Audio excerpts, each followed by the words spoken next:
851, turn right, heading 180. 14 Papa, turn right 245, report localizer established 27. Welcome back to the channel and another video in this little mini-series bringing in the new year and new decade. As mentioned in yesterday's video, which you have not seen already covering the Boeing NMA's future in 2020, in past years I focused heavily on the future simply of Boeing and Airbus at the start of each year. However, for the new decade, I really wanted to focus on specific aircraft.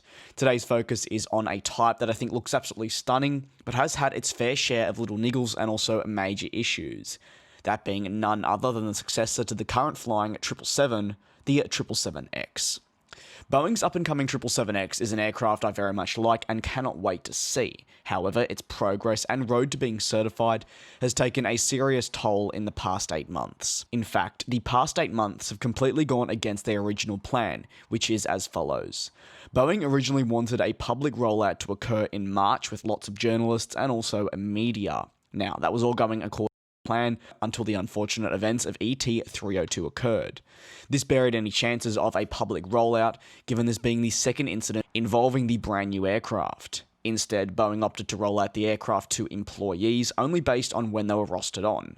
While employees were indeed allowed to take photos, Boeing just released a few pictures very quietly, making coverage difficult. A first flight following the rollout was actually scheduled for a few months later, even potentially flying it to the 2019 Paris Air Show. This would have only occurred after the aircraft had completed all its various ground tests successfully, something it almost accomplished before the problems really started to hit.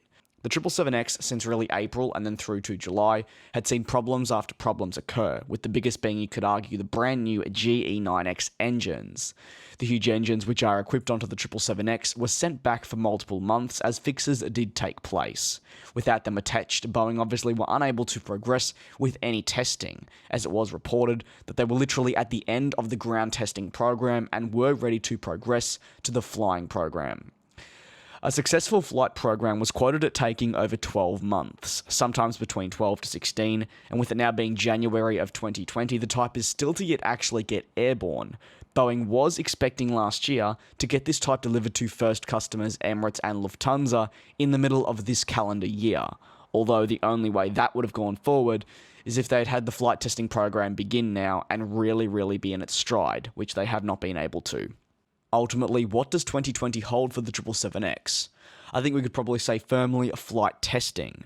It's not necessarily going to be the most exciting year unless some orders are announced, but hopefully it will be a year where we get more content as in pictures and videos of the type flying high above the clouds.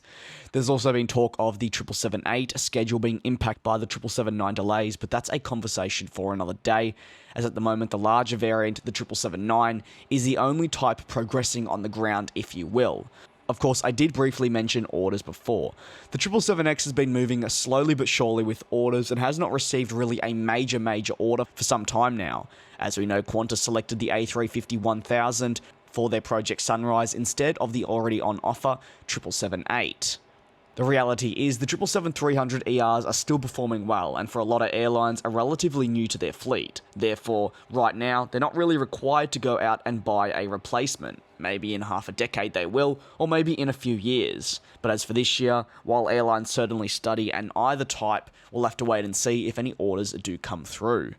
What are your thoughts on the 777X in 2020? Do let me know down in the comment section below, and as always, thanks for tuning into this video of mine. I will see you all probably on Monday for another video in this mini-series.